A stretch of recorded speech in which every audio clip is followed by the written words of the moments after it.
Polytechnic Colleges Foundation, Kanakman, and Legazpi. Thanksgiving for the graces received by Mariners Polytechnic Colleges Incorporated and Mariners Polytechnic Colleges Foundation, Kanakman, and Legazpi.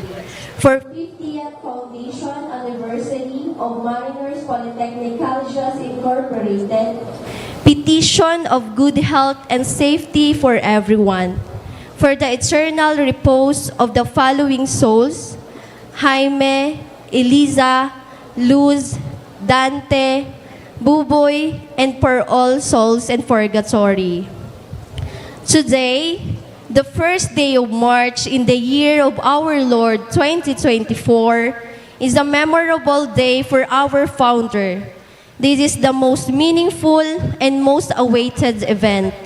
May the year ahead be full of many new achievements of our institution, as it gives a reason to celebrate the 50th foundation anniversary of Mariners Polytechnic Colleges Incorporated with the theme Mariners 50 Years of Golden Service, Looking Back and Beyond. Today is the time to reflect on the sacrifices of Jesus who died on the cross as we commemorate this Lenten season. As you, our dear brothers and sisters, reflect on the sacrifices and accomplishments of the past, let us all express our deep gratitude to the Lord, who has bequeathed all the blessings that we have. The Mass is our highest form of our prayer and worship. We invite you to participate consciously and actively in our celebration. As we offer it, let us ask that we may grow in God's grace and love. Our main celebrant for this Eucharistic celebration is Archbishop Rolando Octavos J. Tria Tirona OCD DD, with co-celebrants Reverend Father Wilfred V. Almoneda VG, Reverend Father Alfredo M. Baisa, Reverend Father Domingo R. Florida, Reverend Father Jerome Pelayo, and Reverend Father Godofredo C. Rueda Jr. We all stand to begin with our celebration.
In the name of the Father, and of the Son, and of the Holy Spirit. Amen. Peace be with you. And with your spirit. Good morning, my dear brothers and sisters in Christ. Good morning, Archbishop. Diyos maray na aga sa inyong gabos. Diyos maray na aga man po. So I'm filled with delight and joy, together with our Vicar General, Father Almoneda, and my Secretary, Father Jerome, to celebrate this momentous event in the life of your educational institutions as you celebrate your 50 years of foundation. Indeed, there is much to rejoice, to be grateful, and most especially to welcome the challenges before us. As we come together for the celebration, let us raise our hearts and minds, glorifying, thanking God for His goodness, compassion, mercy, and love for all of us and for our educational institution. My brothers and sisters, we bow our heads. Let us acknowledge our sins and so prepare ourselves to celebrate the sacred mysteries.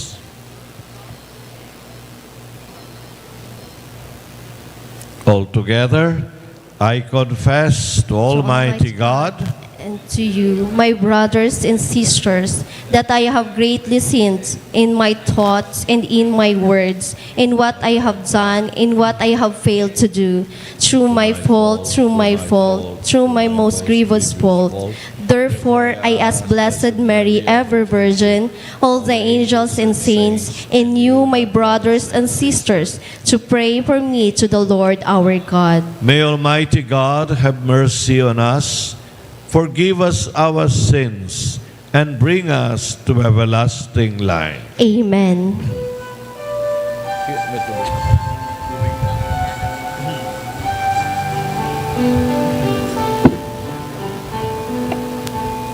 Lord, have mercy. Lord, have mercy. Christ, have mercy. Christ, have mercy. Lord, have mercy. Lord, have mercy.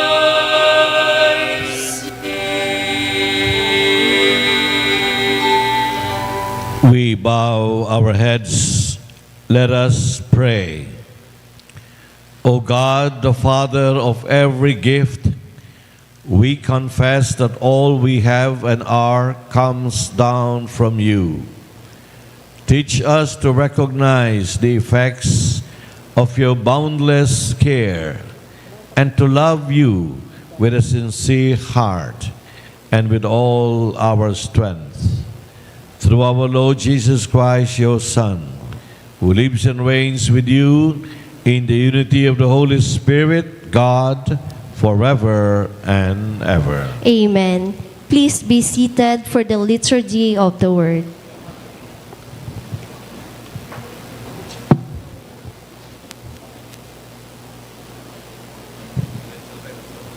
A reading from the book of Genesis. Israel loved Joseph best of all his sons, for he was the child of his old age, and he was made him a long tunic.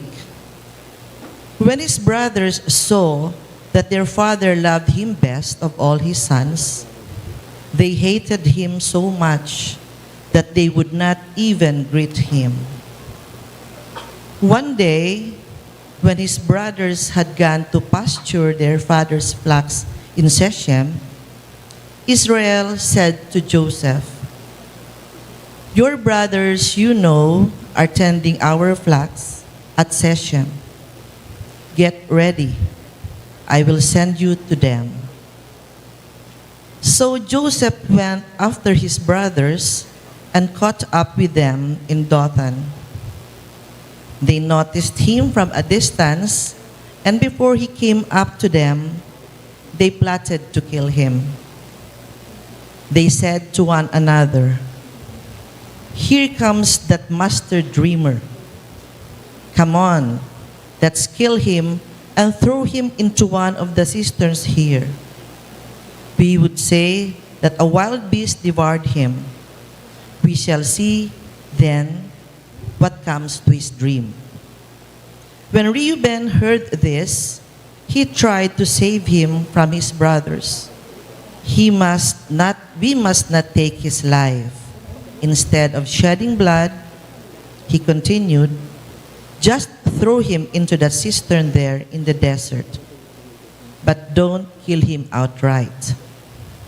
His purpose was to rescue him from their hands and restore him to his father. So when Joseph came up to them, they stripped him of the long tunic he had on, and they took him and threw him into the cistern, which was empty and dry. Then they sat down to their meal. Looking up, they saw a caravan of Ishmaelites coming from Gilead, their camels laden with gum, balm, and resin to be taken down to Egypt. Judah said to his brothers, "What is to be gained by killing our brother and concealing his blood? Rather, let us sell him to these Ishmaelites instead of doing away with him ourselves. After all, he is our brother, our own flesh." His brother agreed. They sold Joseph to the Ishmaelites for 20 pieces of silver. This is the word of the Lord. Thanks be to God. Responsorial Psalm. Remember the marvels the Lord has done. Remember the marvels the Lord has done. When the Lord called down a famine on the land and ruined the crops that sustained them, He sent a man before them, Joseph, sold as a slave. Remember the marvels the Lord has done. They had weighed him down with fetters, and he was bound to his chains, till his prediction came to pass, and the word of the Lord proved him true. Remember the marvels the Lord has done. The king sent and released him. The ruler of the peoples set him free. He made him lord of his house and ruler of all his possessions. Remember the marvels the Lord has done. Please all stand to acclaim the Holy Gospel.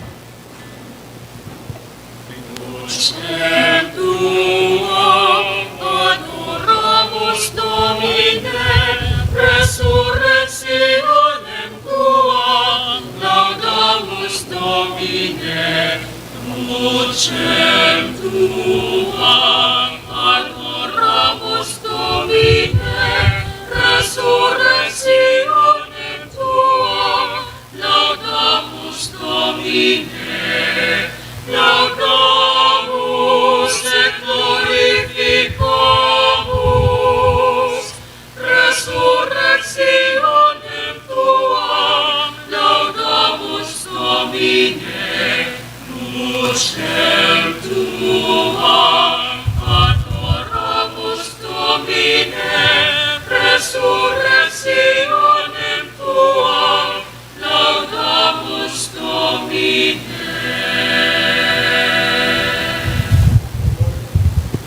The Lord be with you. And with your spirit. A reading from the Holy Gospel according to Matthew. Glory to you, O Lord. Jesus said to the chief priests and the elders of the people, "Listen to this parable. There was a property owner who planted a vineyard, put a hedge around it, dug out a vat, and erected a tower.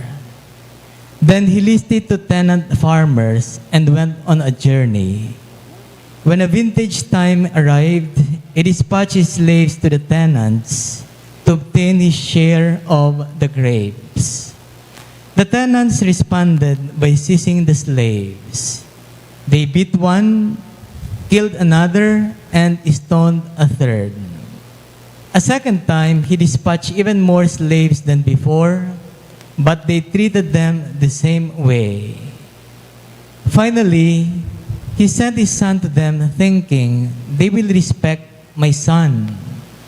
When they saw the son, the tenants said to one another, here is the one who will inherit everything. Let us kill him, and then we shall have his inheritance. With that, they seized him, dragged him outside the vineyard, and killed him. What do you suppose the owner of the vineyard will do to those tenants when he comes?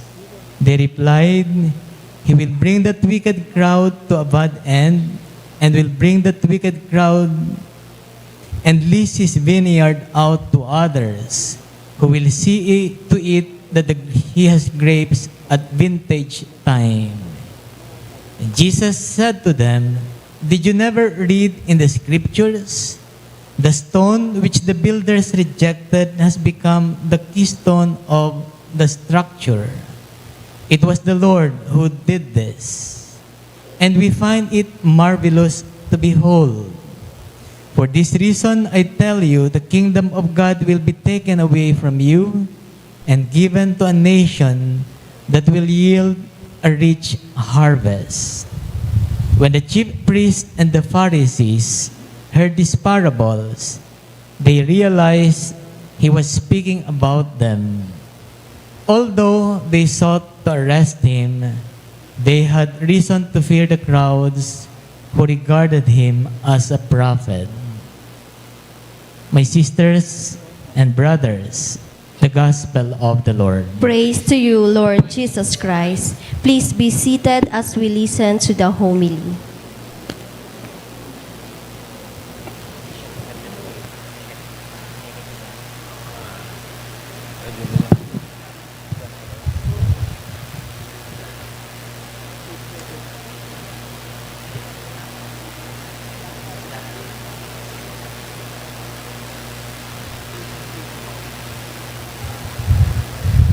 Allow me to greet our esteemed and distinguished President, Madam Marlisa Jimenez Ampuan. Likewise, the Chairman of the Board, our distinguished and esteemed Madam Evita Jimenez Tuazon, Madam Gabriel L. Jimenez, our Assistant President, my dear friends in Christ, Giraray Diyos Maray Naga sa inyong gabos. Father Jerome said, it is good for me to preach on that sign dahil mainit daw dito.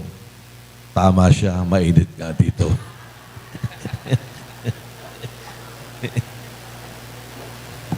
I will preach here so that it becomes more meaningful, because I'm preaching before the altar, before Jesus and His Word.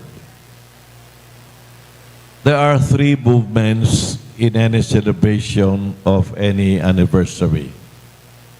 The movement of remembrance, the movement of rejoicing, and the movement of renewal.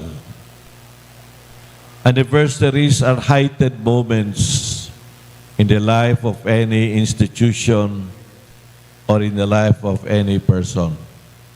And we need, I repeat, we need to celebrate, to remember our anniversaries. If there are no anniversaries in life, life becomes boring. No? God really wants us to remember special and momentous moments in life. In fact, even in the Bible, God has set aside days, months, years for the people to remember, to celebrate, to rejoice, and to renew. So there is something spiritual about anniversaries. We do not just approach anniversaries in terms of chronology. In other words, years, chronos, 10, 15, 20 years.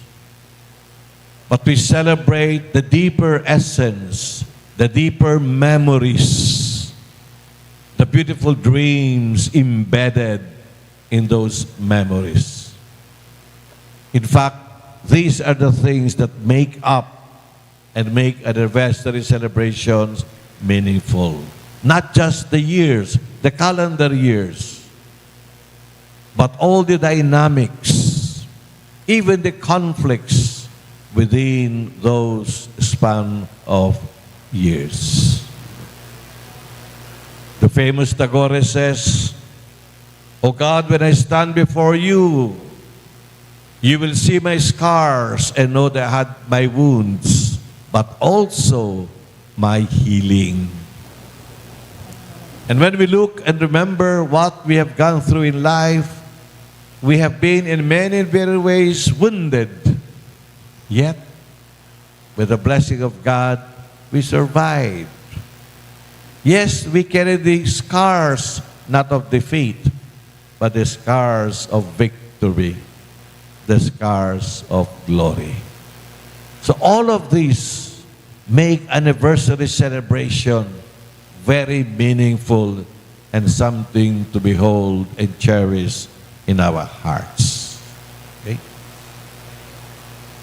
Today, I come first of all with an expression of gratitude. Madam President, thank you for inviting me with Father Almoneda and Father Jerome and the other priests to rejoice with you. Thank you so much. I thank you also for being part of the Archdiocese. Even though you are not a Catholic school per se, but you open your doors.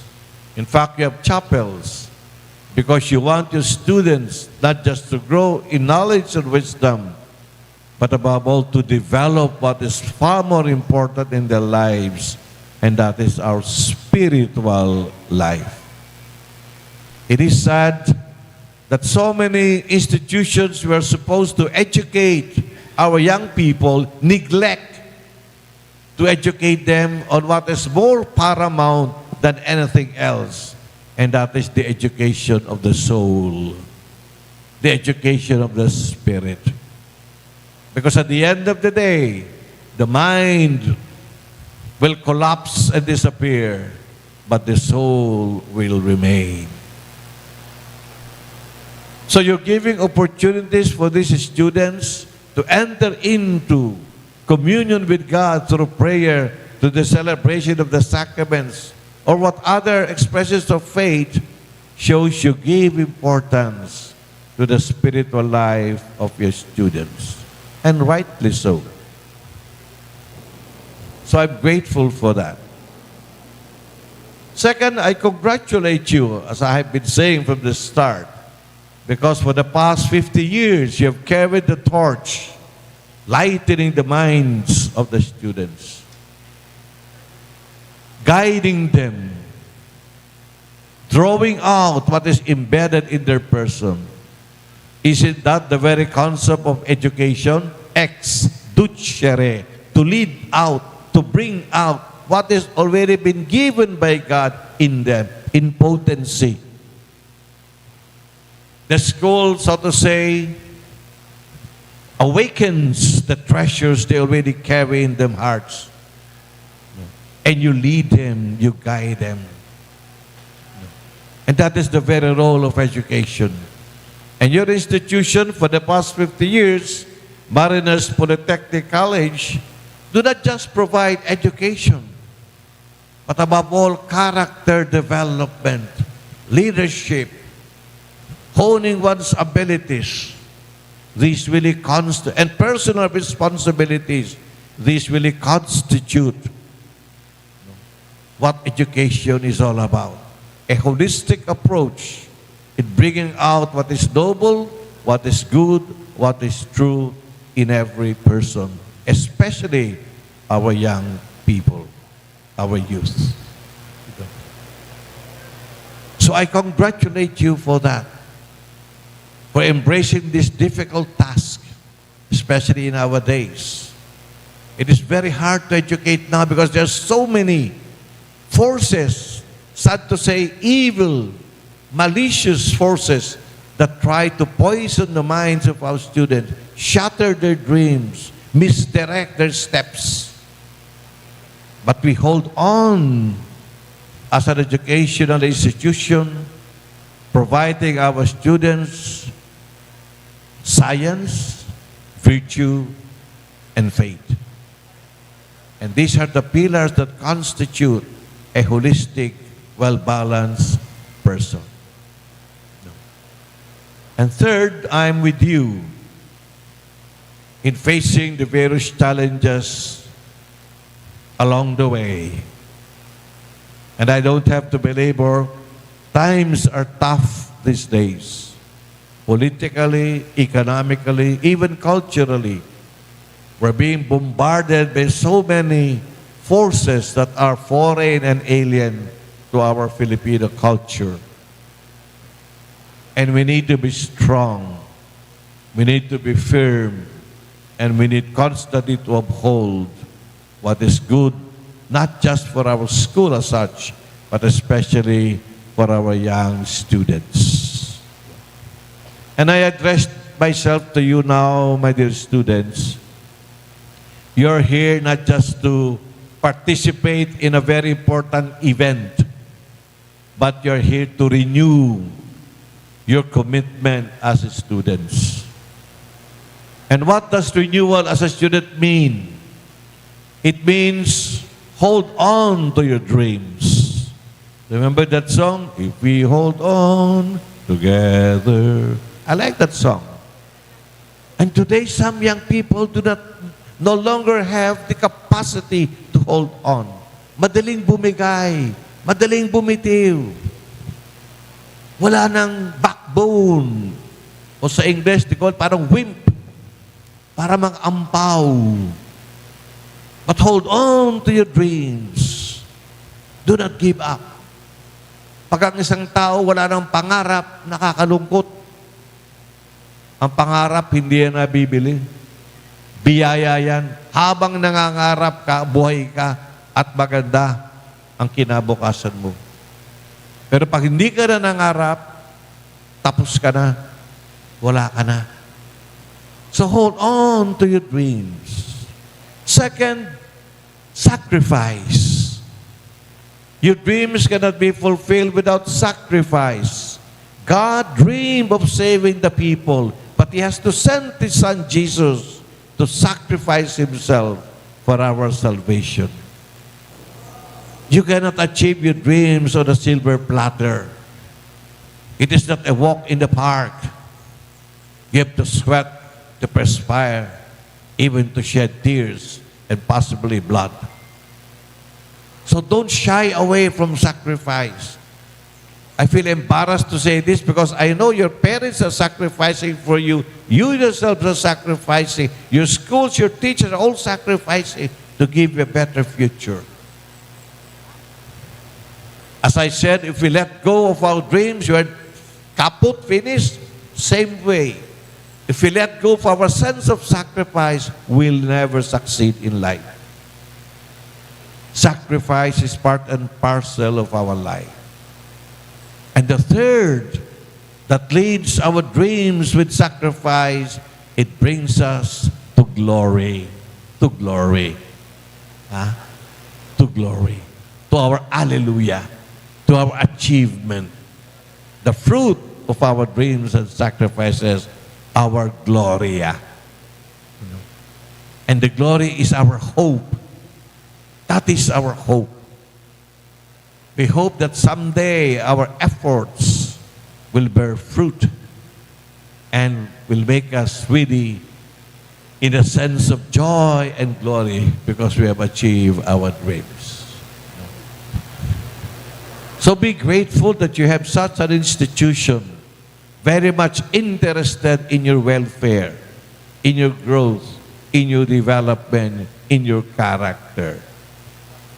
Cherish their attention, cherish their care for you.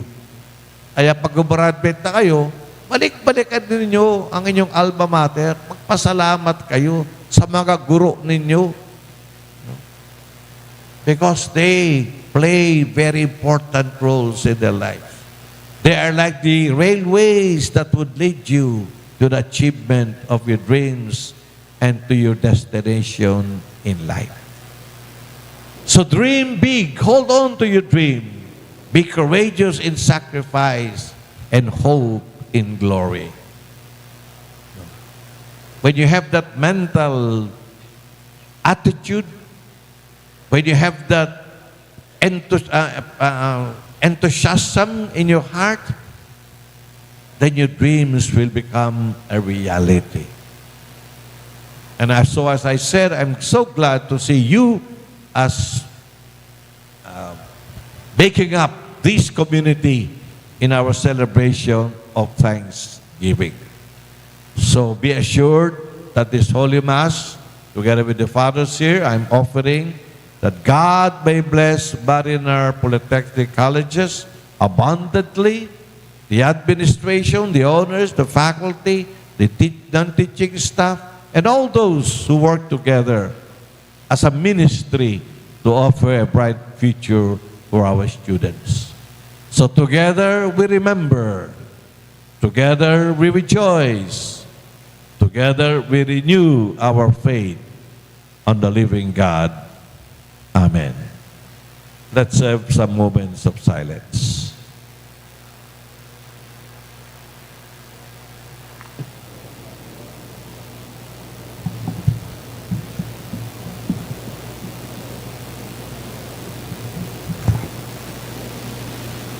Please all rise for the prayers of the faithful. I would ask our Father, Vicar General, to open and to close.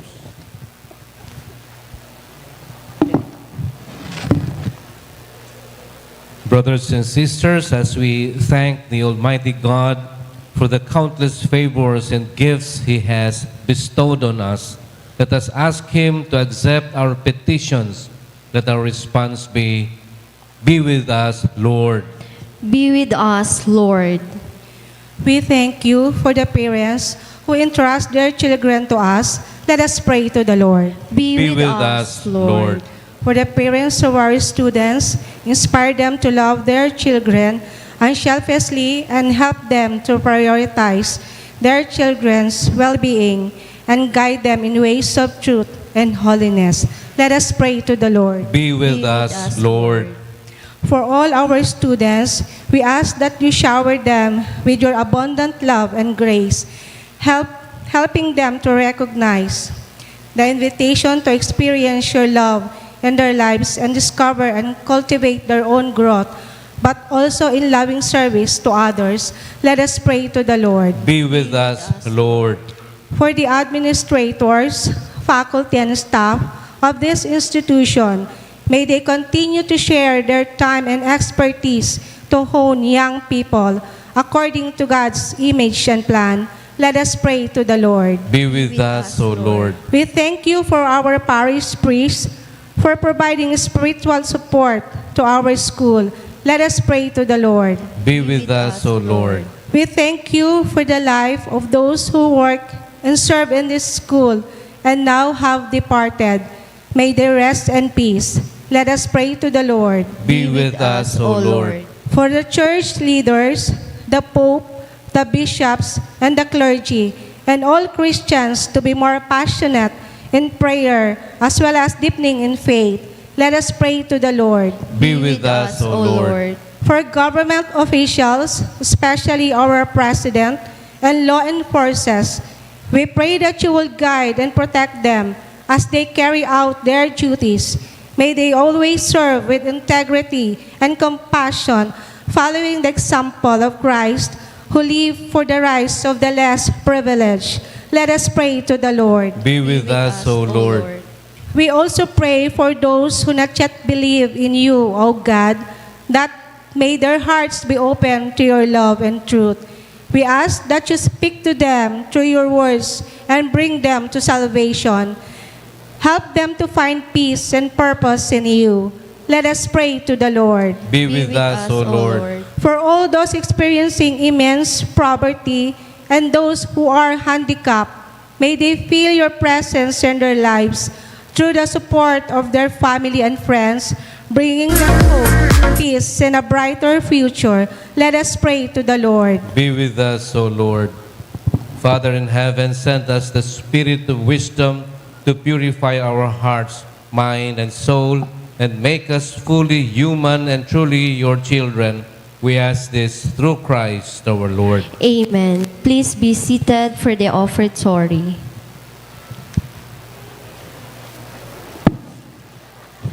Take and receive, O Lord, my liberty. Take all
the ends of the earth be gathered one in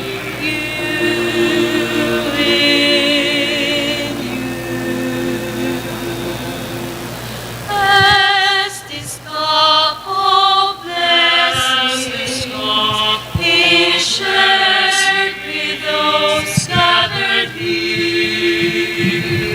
May we share in the presence of your tender love.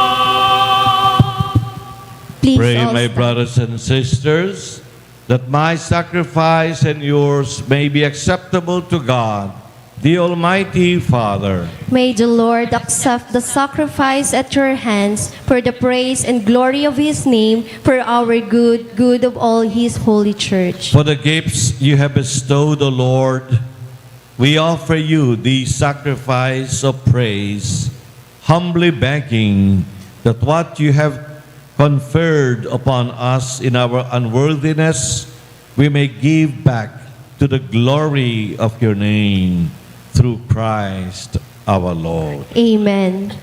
The Lord be with you. And with your spirit, Lift up your hearts. we lift them up to the Lord. Let us give thanks to the Lord our God. It is right and just. It is truly right and just, our duty and our salvation, always and everywhere to give you thanks, Lord, Holy Father, Almighty and eternal God. For although you have no need of our praise, yet our thanksgiving itself is your gift.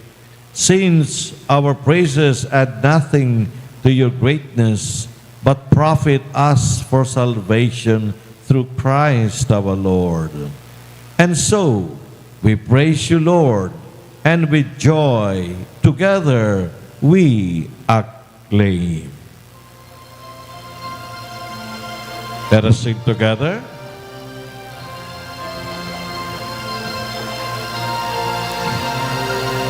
Holy, holy, holy Lord, God of hosts, heaven and earth are Full of your glory, Hosanna in the highest. Blessed is he who comes in the name of the Lord. Hosanna In the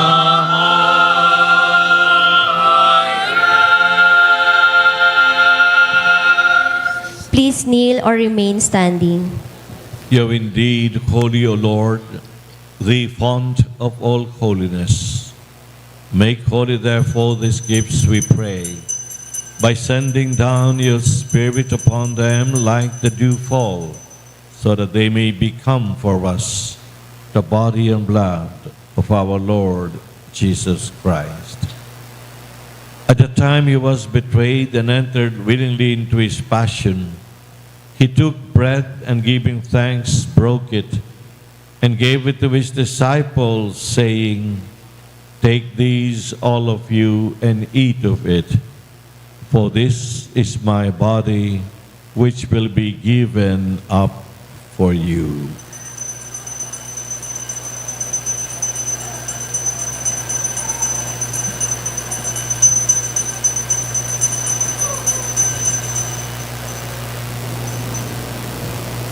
In a similar way, when supper was ended, he took the chalice, and once more giving thanks, he gave it to his disciples, saying, "Take these, all of you, and drink from it, for this is the chalice of my blood, the blood of the new and eternal covenant, which will be poured out for you and for many for the forgiveness of sins.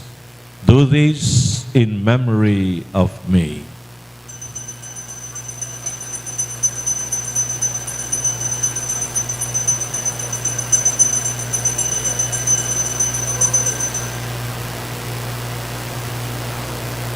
The mystery of faith.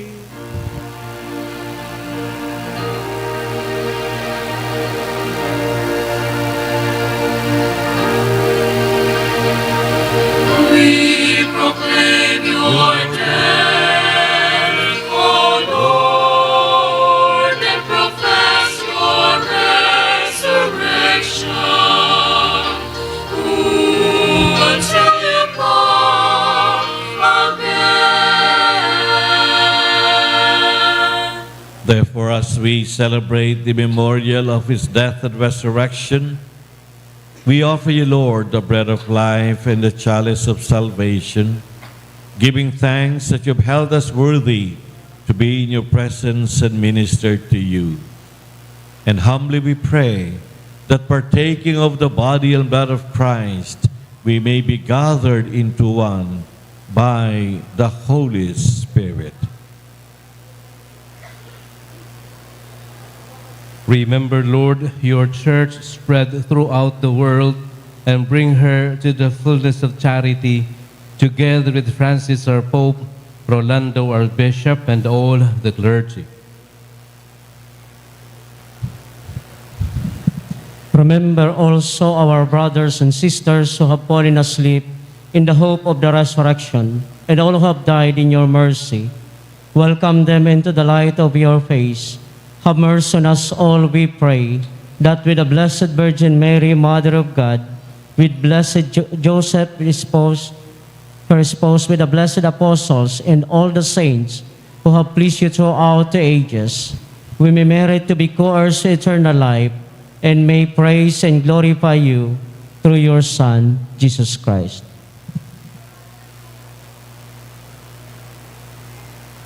Through him and with him and in him, O God Almighty Father, in the unity of the Holy Spirit, all glory and honor is yours forever and ever.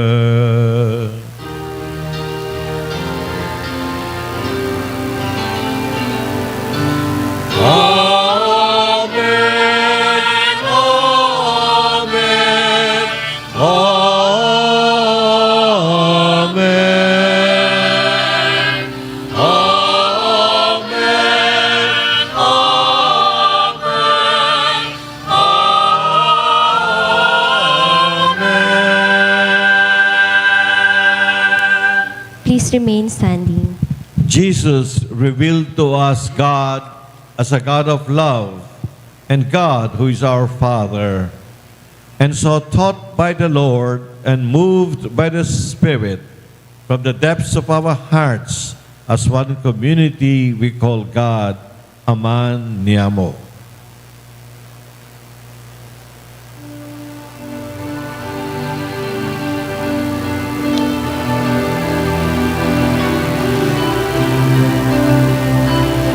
Let us sing together. Father, who art in heaven, Hallowed be thy name. Thy kingdom come, thy will be done on earth as it is in heaven. Give us this day our daily bread, and forgive us our trespasses,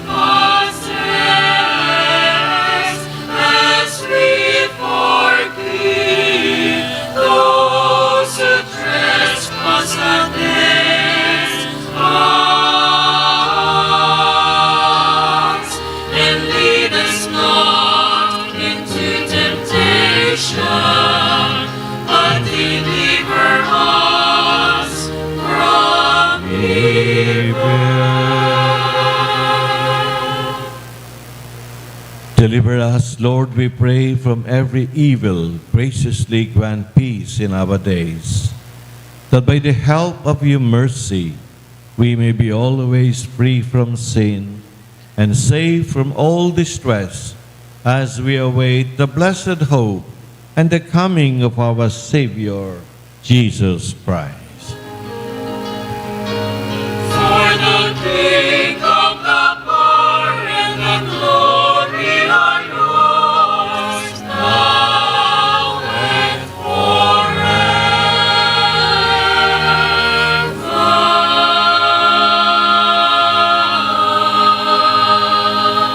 Lord Jesus Christ, who said to your apostles, "Peace I leave you, my peace I give you," look not on our sins, but on the faith of your church, on the faith of our community gathered before you, and graciously grant her peace and unity in accordance with your will, who live and reign forever and ever. Amen. And the peace of the Lord be with you always. And with your spirit. We now offer each other the sign of peace. Peace to all of you. Happy anniversary.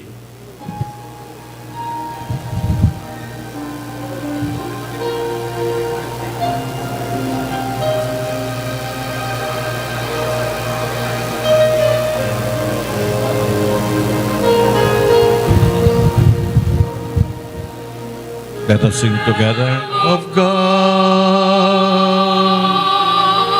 You take away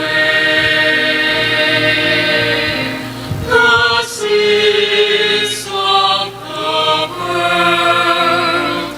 Have mercy on us, Lamb of God. You take away the sins of the world. Have mercy on us, Lamb of God. You take away the sins of the world. Grant us. peace. Please kneel or remain standing.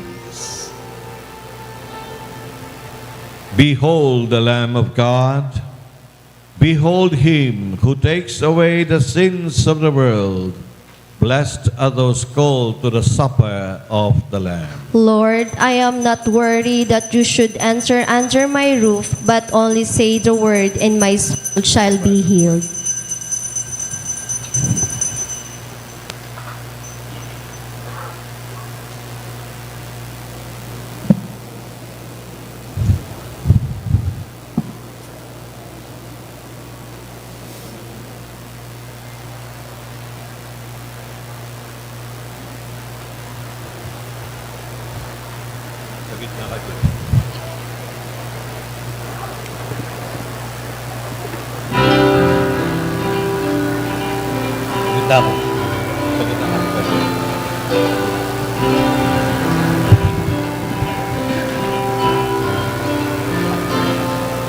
Where can I run and hide from you? What could I ever do when everywhere I know you're there?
strengthen will Lord there beside me, watching me for always. But I know that you are there in all I am and all I do. God, you see me through and through. Take my hand, I trust in you. I put my life in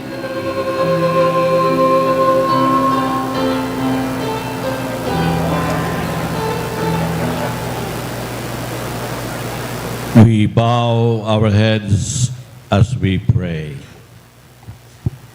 O God, who have given to us as a spiritual food the saving mystery of your Son, which we have offered you in thanksgiving, grant that being strengthened by gifts of courage and joy, we may serve you devotedly and be worth of still further blessings through Christ our Lord. Amen. Please be seated for the word of thanks to be given by our chairperson, by our school president, Dr. Marilisa J. Ampuan.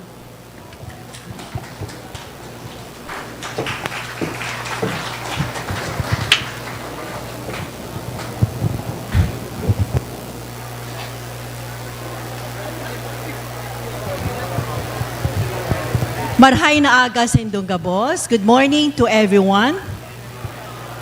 First of all, on behalf of the Board of Trustees and Board of Directors of Mariners Polytechnic Colleges Incorporated, together with our two sister schools of Mariners Canacman and Mariners Legazpi City, we are deeply honored and we would like to express our humble appreciation and gratitude.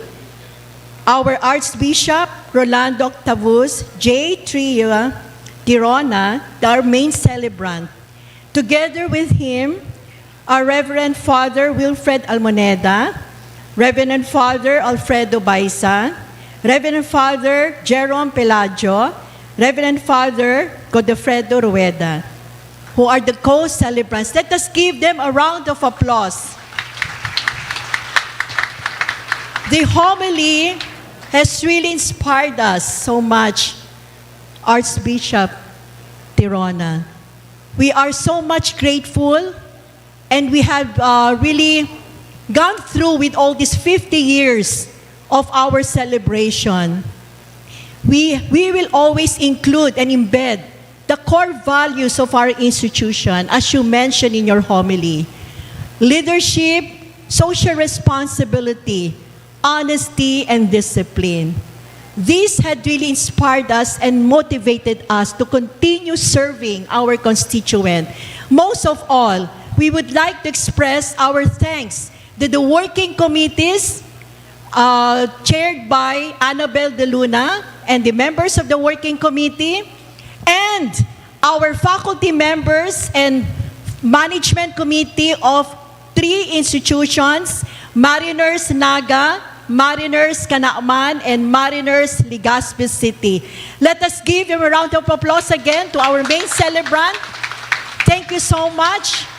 And we will continue, as I've said, continue working together as we will always unite with our 2 other institutions. Diyos mabalos po sa Indongabos. Marhay na pong umaga po sa Indongabos. Thank you, Madam President. Please be seated. For the word of thanks also by our chairperson, Mrs. Evita Jimenez Tuason.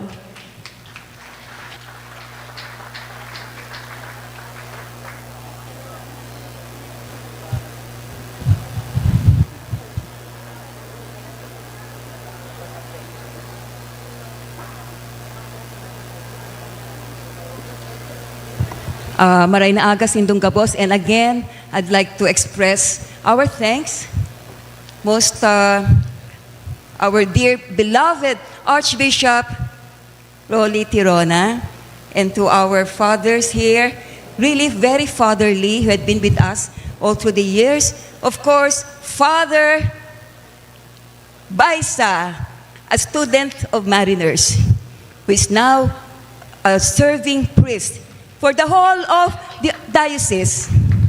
And of course, Father Jerome, and our vicar, the next in line, Archbishop, next in line. Archbishop, Vicar, Father Wilfred. We'll see you more in the next years. And to all our dear friends, the faculty, old time and new, at the Mariners, 3 schools, the whole Mariners system. You know, the Mariners is a story not just of 50 years. It reflects the story of our dear founder, our beloved Daddy, as we call him, Jaime Chavez Jimenez. His story, as I would like to relate this to the homily of our dear Archbishop, it's a story of hard work, determination, struggle, triumph, resilience. And everything that he was, it was a story of success. And we look forward to more years of success, but we have to remember the words that he left with us in his legacy of do not lie, cheat, and steal. It remains true to all of us. It remains alive in the spirit of serving, not only at Mariners, but in the whole Bicol region and in the country. So to you all, as we go forward for the next 50 years and the next 100 years for Mariners, I'd like to greet you all and to say that old mantra, Sarong Marinero, sa kada pamilyang Bicolano. Thank you so much. Please all stand for the final blessing.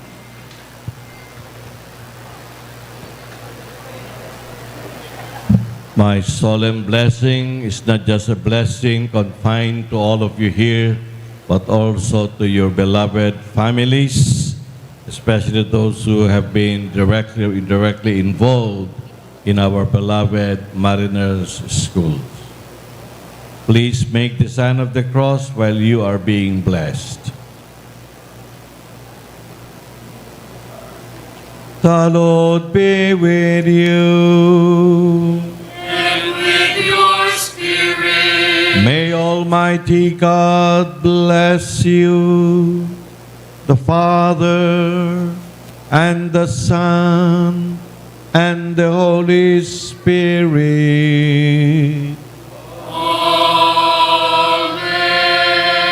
We go in peace, proclaiming the goodness and compassion of the Lord. Viva la Virgen! Viva! Viva el Divino Rostro! Viva! Viva San Jose! Viva! And we extend our special thanks to our wonderful choir. Palapakan natin ang choir. Thank you. Cáceres Choral. Please remain standing. The fathers will go down. Photographers will come up here so we can get a picture of the whole ship, the entire ship. From the captain to the midshipman.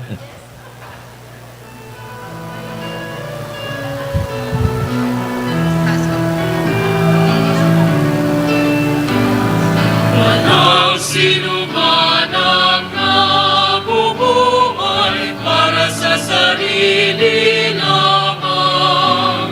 Walang sino man ang namamatay para sa sarili lamang.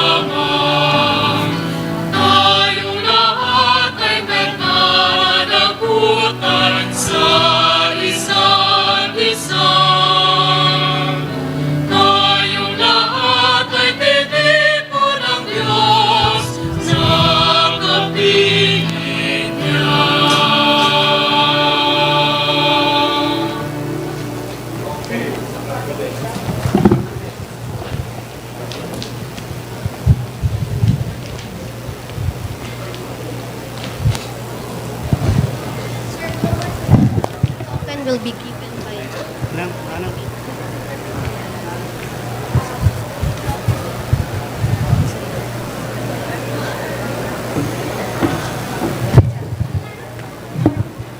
Ladies and gentlemen, if you could have your attention, please. We would like to request our beloved Archbishop, together with Father Wilmer, Father Baisa, and Father Jerome, for the photo opportunity with the Board of Trustees once again.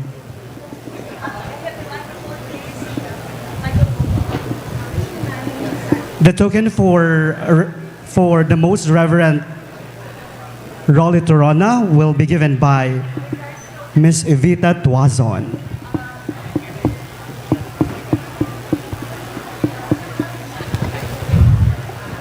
As we close, we'd like to give a special token to our outgoing Archbishop of Caceres, Archbishop Rolly Tirona. Father, this is a surprise, and we want to give him a special token. He will be leaving us soon. But always, his advocacy and the spirit of serving will always be with us. Father, Archbishop, our beloved friend and advocate, thank you so much. Thank you so much. Wonderful. And he will be replaced by? Well, Pope Francis has already announced my kapalit, Most Reverend Rex Alarcon, former Bishop of Daet, now the Bishop designate as Archbishop of Caceres. Okay? So I've served the Archdiocese for 12 years, and I can assure you it is one of the most beautiful events in my life, serving wonderful Bicolanos. That's why I opted to retire here in Naga, in Bicol. And you know, to retire simply means retire. Magbagbabo ka lang ng gulong para makaikot-ikot ka pa. Retire, no? So, now that Bishop Rex Archbishop is here, I can wear my t-shirt which says, I'm retired, no more tension, welcome pension, no more consumption. Anyway, God is so good to me, to the Archdiocese. We have one Archbishop, Rex, and we have a new Bishop of Daet, of Virac, Catanduanes, Bishop-elect Luisiano Oxiano. He is the communist. So just imagine in 2 weeks, 2 weeks time, we have 2 great events. So this year we have 4 great events. Installation, my 50 years, as priest, installation of Bishop Rex, ordination of Bishop Louis, and the 100 years anniversary of the coronation of Ina, September. The nuncio is coming, bishops from the states are coming. We are trying to get Biden to come and also Putin para matapos na yung gera. Joke only. Yeah. God bless you. Thank you. Enjoy. Okay. Requesting the Board of Trustees, together with the main celebrant and the co-presiders, for another photo opportunity. Bishop.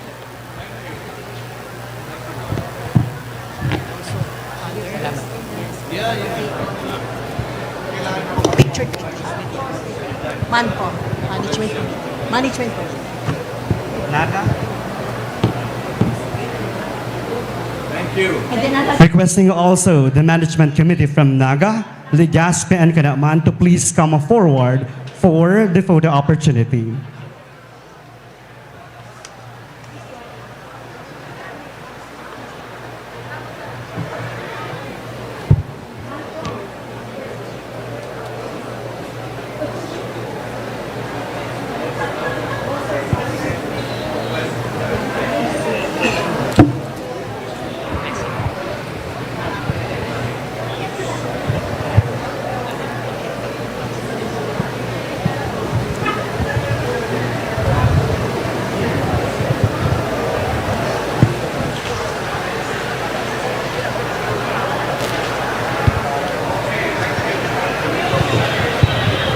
will follow now the ribbon cutting and blessing of the half-mast monument of the late Commodore Jaime C. Jimenez, followed by the ribbon cutting for the Mariners Museum. Good morning once again. Welcome to a truly special occasion. We gather here to celebrate a momentous milestone in the history of Mariners Polytechnic Colleges. For half century, Mariners Polytechnic Colleges has been a beacon of knowledge, shaping the minds and futures of countless individuals. It has stood a testament to the power of education and unwavering commitment to excellence. Today, we honor the visionaries, educators, and students who have contributed to the growth and success of this remarkable institution. Requesting the Management Committee together with the Board of Trustees to please go in front of the half-mast monument and doing the ribbon cutting ceremony.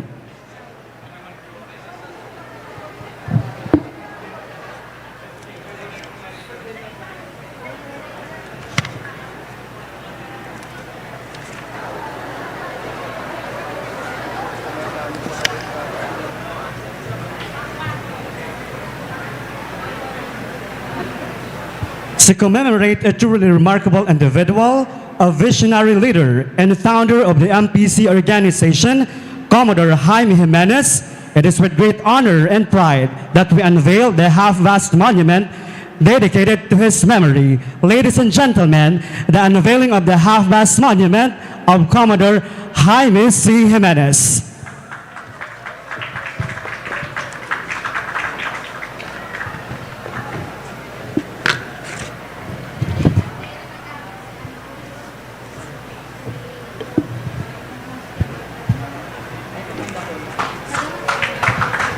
Let us give them a big round of applause. Welcomes you all to the unveiling ceremony for the half-mast monument of the Commodore, the founder, Jaime C. Jimenez.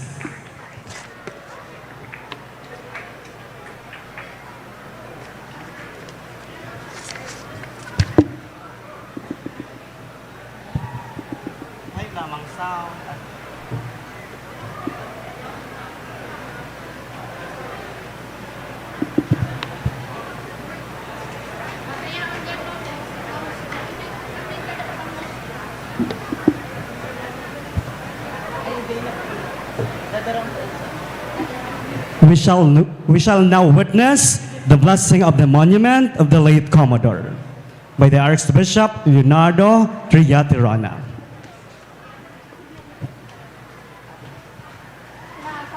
Requesting all the Management Committee and the Board of Trustees for a photo opportunity behind the monument.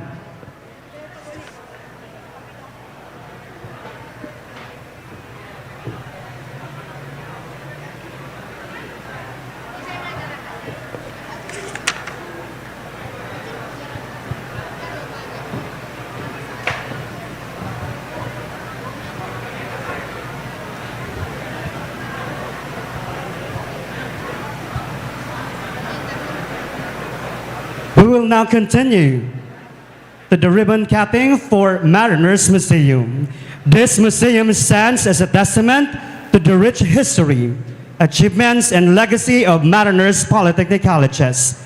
A treasure trove of memories, a place where the past comes alive and the stories of our institution are beautifully preserved. Witnessing now is the blessing of the Mariners Museum with the Archbishop Rolando Trillaterona, together with the Board of Trustees for doing the ribbon cutting ceremony.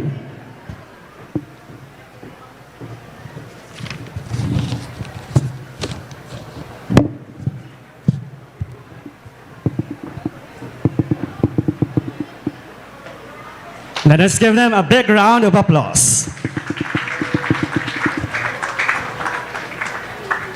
Requesting also the Management Committee and the Board of Trustees to please proceed now at the museum in order for you to make an exploration for the memorabilia of Mariners history.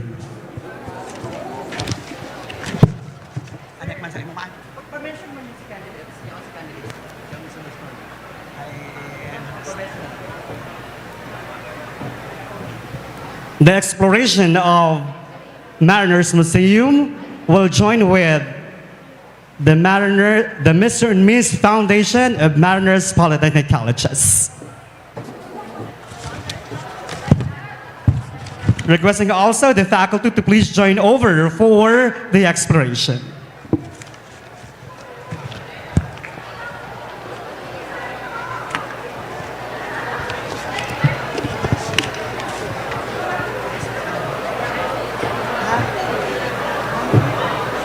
Tapos ka ni Sir, branch 10:30 to 11, tapos 11 to 12, mapangbansa ka kami.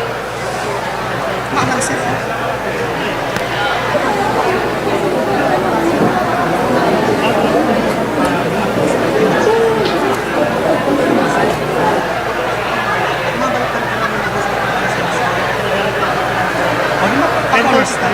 Iya, 10:30 to 11. Oo, maigin na kita.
Nek, my friend, mabalik na naman kami din. Mabalik ko.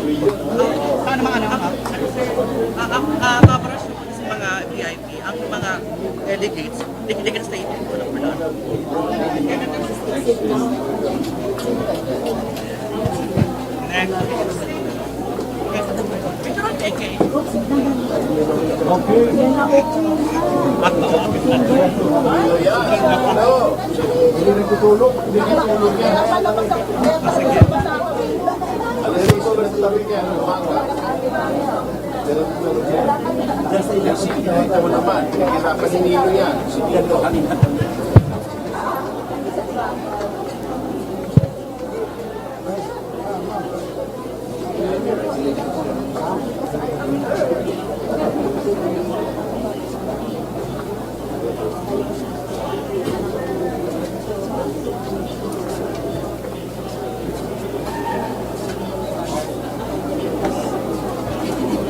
Requesting also all the students of MPCI and MPCF to kindly stay here at the MPCI quadrangle until 12 o'clock today.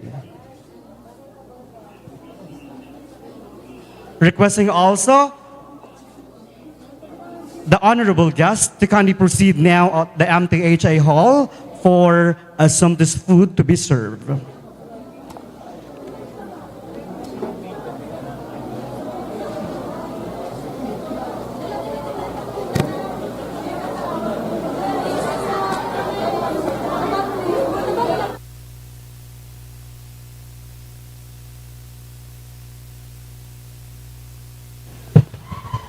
Requesting all the students to kindly stay here until 12 o'clock today. We will have another program at exactly 11 until 12 o'clock noon. Thank you so much.